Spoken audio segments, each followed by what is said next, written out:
So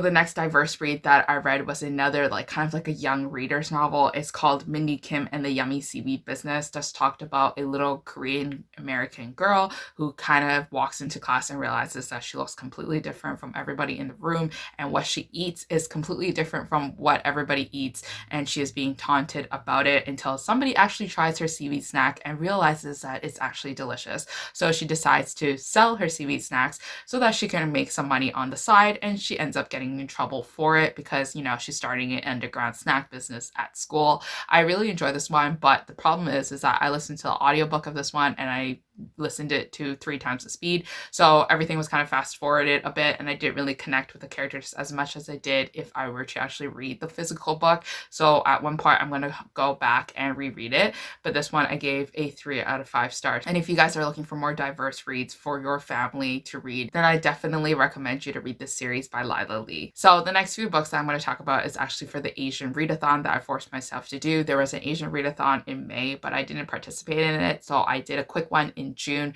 to make up for it. Minnie Kim was the first book that I read for the Asian readathon, and the second book that I read was The Only Child by So Mei Hei, and now this one is a Korean psychological thriller that was translated into English because it was just so popular in Korea, I guess, that like it needed to be translated into English so the whole world can read about it. So this one followed a serial killer who basically calls his last call to a psychiatrist, and the psychiatrist is trying to figure out like why is he calling her specifically. Back at home, she is dealing with her own issues. Her boyfriend or husband is a detective and who was kind of like found the serial killer and like found all these like dead bodies and things like that. He turns out to have a daughter that he was hiding away from our psychiatrist, and so then now they have to take in the daughter because the mom is dead. So this is about her adjusting her life back at home and realizing that the daughter might be a little bit creepy and not normal in a way, and that she's like doing things in the house that is very confusing. So this one was very interesting. I really like the serial killer aspect of it. I never read a thriller with the serial killer before, so I liked it. This one I gave a 4 out of 5 stars because there were some moments where I was like, what is the point of this? I'm getting bored. But then there were also moments where I was like, I didn't expect this to be happening. This book doesn't really have the highest of ratings on Goodreads, but I enjoyed the audiobook of it if you think that the writing is a little bit slow for your taste. So the next book that I read for the Asian Readathon is Severance by Lin Ma, and now this book is kind of taking place in a world that is currently right now. It's supposed to be like a dystopian world where an airborne virus kind of like contaminates everybody and people are dying and everybody has to wear N95 masks, but it's turning into the world that we have right now, so it can be basically called fiction because we are living in that world. This mysterious born illness in the book is actually from China, so once again, hello, welcome. And it's about our main character who is kind of like very robust. Like she doesn't really have a personality, and she is just kind of like going day to day, going into her job, and she's kind of like making mistakes with her relationships. She ends up growing pregnant during this pandemic, and this book, like I said before in my Asian Readathon wrap up, is very character driven. It's not plot heavy, so you don't really see any movements in the plots. Sometimes you don't even know what's happening anymore because it's just characters having conversations with each other. I found this book enjoyable because it was relatable in a lot of ways, because it was Chinese American. It talked about a lot of things in the Chinese American culture that I could relate to, even though I'm Chinese Canadian, and that's why I only gave it 3 out of 5 stars. But if I were to be really fair, I actually didn't finish this book because I kind of grew too bored of it, and I already knew the gist of like what was the point of the book already. So that's why I gave up. So the next book that I read was Frontdesk by Kelly Yang, and this is a middle grade novel, and this book follows a Chinese family that has immigrated from China all the way to America, and they suddenly find themselves in a bigger pond that they thought that they would ever be in. These characters have lost their prestigious jobs from the move from China to America because their education is not being recognized and their experience is not being recognized. So we have characters who were engineers, businessmen. They come to America and they're living the immigrant lifestyle where they don't have enough money to pay for rent, they don't have enough money to pay for food, and they're working very like, you know, side hustle jobs, like jobs that are not something that you would normally be proud of, like some illegal activity jobs as well sometimes. And this one talked about her parents kind of running a hotel, being part-time at the hotel and running it, and also protecting and helping other immigrants that are coming into the country. And this one also talked about racial profiling, and talked about race within the Asian community and diversity within the Asian community. And it talked about a lot of these issues, and it was very good. And I really recommended you to pick up this one if you are interested in learning more about the Asian community. I gave this one a 5 out of 5 stars. So the next book that I read was When the Emperor Was Divine by Julie Otsuka. And now this book is a book that was set in the World War II era, where the Japanese Americans were kind of taken away into these kind of like concentration camps where they are stripped out of their rights, and they were kind of just moved into these camps because they were spies in the country, because during that time in the war with Japan and things like that. And this is a story about a family who is packing up and getting ready to leave and to go to those camps. And you would think that they are going on vacation because of the way the author is writing it. It's like she's writing it in a very like fluid way, like they're having fun and having a blast, but there's this undertone to it that you know that something bad is happening. And I really like this artistic book, and I really like how beautifully the author put it in. Along the way, you kind of realize that the father has been taken away to a concentration camp for a very long time now, and he is pretending to his family that he is mentally doing okay and he's physically doing okay, but you can tell that he's being very vague about his surroundings and being very vague about his experiences. And when he does come back at the end of the book, that's when your heart kind of breaks, because you kind of realize how much damage it has caused him. And I really liked this novel. I cried a bit, I teared up a bit, because it's just so painful to read, and I gave this one a 5 out of 5 stars. So the next book that I read was The Buddha in the Attic by Julie Otsuka. Again, this one is also a Japanese American novel about, I think it's called the photo brides, or like the picture brides, where it was the Japanese females that were moving to America because they send photos of themselves, and then the Americans send photos of themselves again, and then they kind of like tell them that, you know, hey, you can come to America, I'll support you, I'll give you a car, I have a business, I'm a banker, I make a lot of money, I'll give you a life that you would never have if you were to stay in Japan. And these Japanese women are persuaded to go, so they kind of like go to America for a better life, only to realize that these males were catfishing them this entire time. They were just trying to trick them for sex, and to also trick them for free labor, basically, because the majority of the times these men were owning farms, and now these females are kind of bamboozled, and they have to work their lives there in America with no prospects of going back to Japan, because they don't want to embarrass themselves, because there's like this whole honor system and whole like shameful system of you kind of returning back from America and failing your marriage. So it's about these hard-working Japanese women who's just trying to get through day by day, and it also bleeds in perfectly into the World War II era, where the Japanese Americans were taken away into concentration camps. And I really like this one as well. If you are not a fan of like sexual assaults or talking about sexual topics and things like that, then definitely don't pick this one up, because it did talk a lot about that, and it was kind of triggering. I can see it being triggering for some people, but for me, I walked into the book not knowing anything about this topic, and it was okay. Like, it didn't really go deep into it, so it was okay for me. I gave this one a 5 out of 5 stars. So the next book that I read was a Vietnamese American novel by Than Hai Lee called Inside Out and Back Again, and this is a middle grade novel about a Vietnamese family that moved from Vietnam to America during like the war, and then so that they can live a better life. But it also talks about like the heavy racism that they experience, because they look completely different from people. And like you read about this little girl who's being taunted day in and day out at school because she's different, and about the food that she eats, and about her skin color, and about her hair, and things like that. And it was very painful to read, but it was written in such a poetic and beautiful way, and it talked about like the immigration experience, and it was just so good, and it was so powerful, and I highly recommend you to read this one. I gave this one a 5 out of 5 stars. Back into the romances that I've read this month, I've actually picked up another Lorraine Heath novel called When the Duke Was Wicked, and it is book number 1 in Scandalous Gentlemen of St. James, and this is book number 1. This one I gave 3 out of 5 stars, and honestly, I kind of don't remember what this book is about, because my review told me that I didn't like it, but I didn't hate it, and it was just kind of like a mediocre novel. It's about a girl that is super rich and lots of people want to marry her for her riches, so she can't tell which ones are the good ones and which ones are the bad ones. So she enlists the help of her childhood friend to kind of help her navigate the sea of men that are coming at her.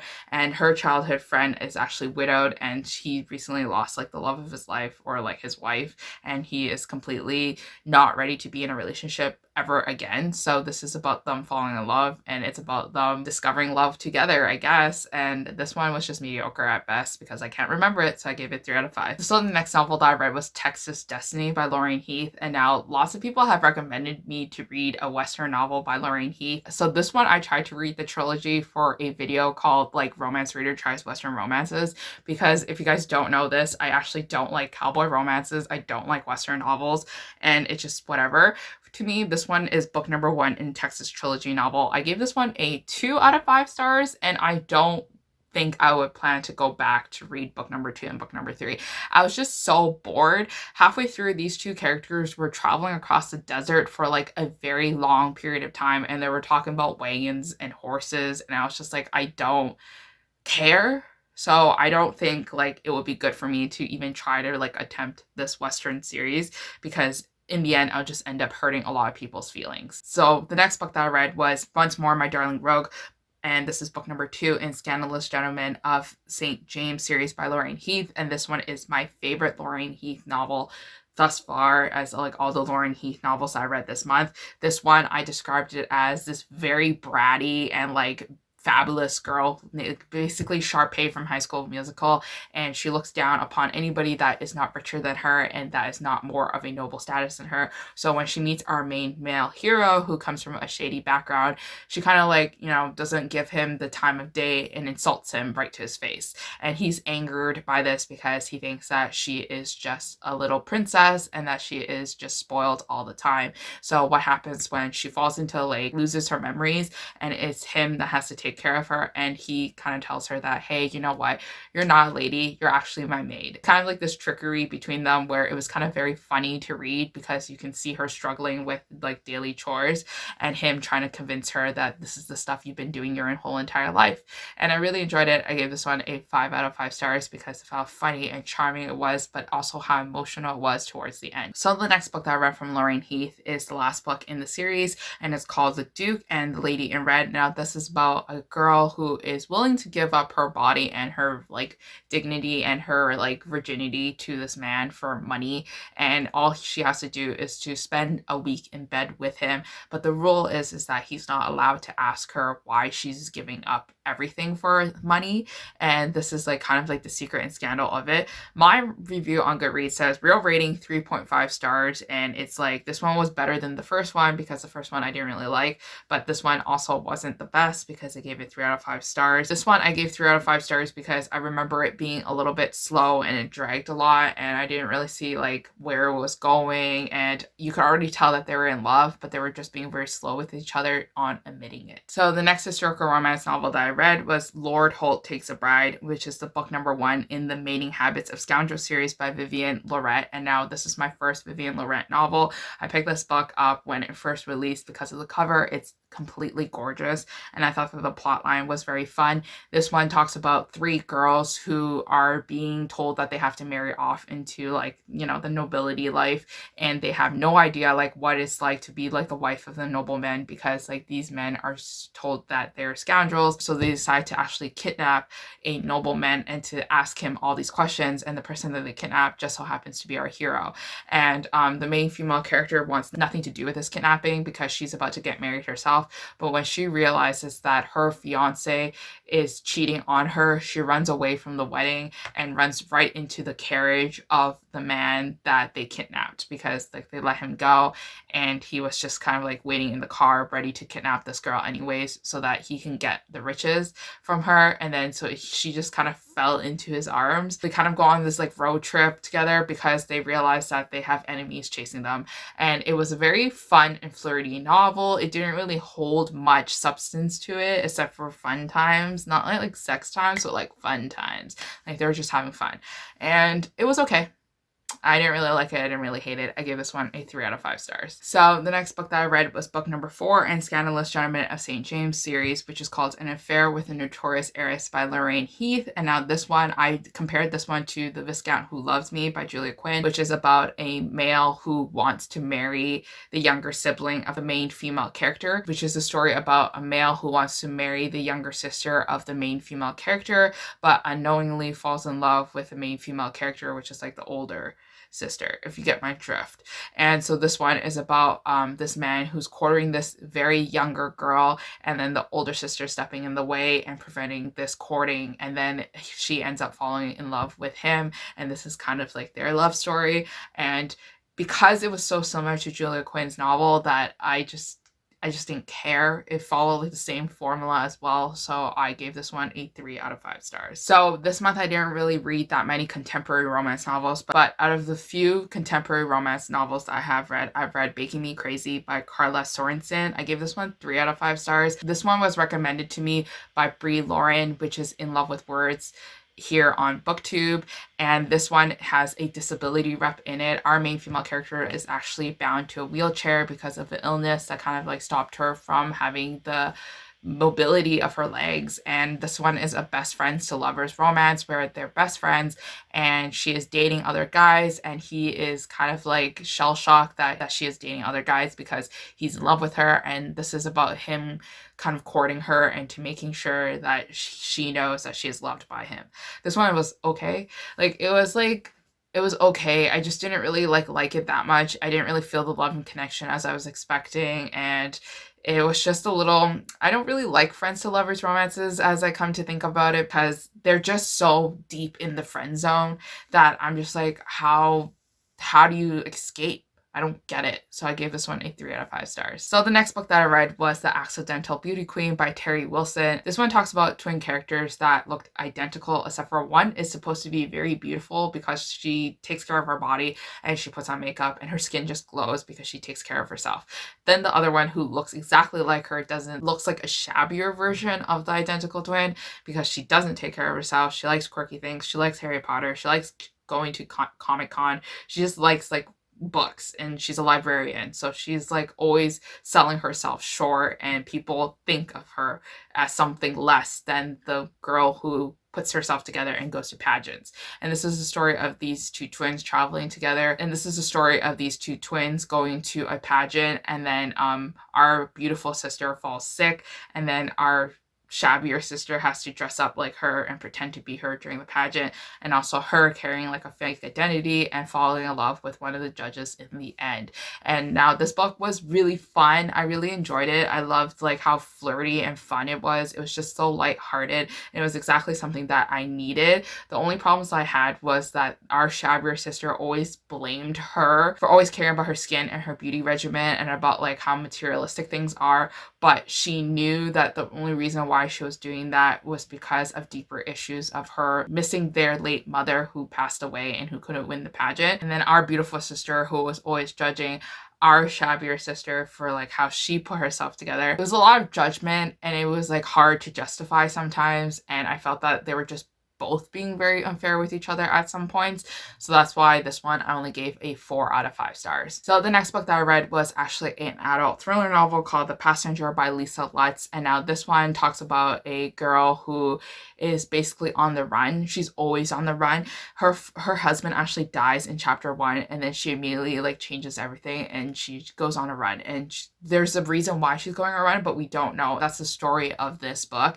And then alongside On the Run, by chapter 5, she meets a girl, and they both realize that they've both been on the run for a very long time, so they decide to join forces together, but they also don't trust each other. And this is kind of the story of them rebuilding their lives in their new lives with their new identities. And it was interesting to see, but at some points you're just wondering what is the point of this plot anymore? I don't understand how everything wraps up and ties together, and you just kind of grow really bored. I gave this one a 2 out of 5 stars because the plot twist was not good, and I don't recommend this novel. So the last 2 books I'm talking about in this wrap up is Final Girls by Riley Sager. And now this book is about a girl who was the final girl. So she was the only one remaining alive during a huge massacre, and it was a massacre done by a serial killer, and then she was known as the final girl. and everybody in the media was like asking her like why was she kept alive, how did she manage to escape the serial killer and things like that. And since then she has moved past that, and she has built a successful baking business,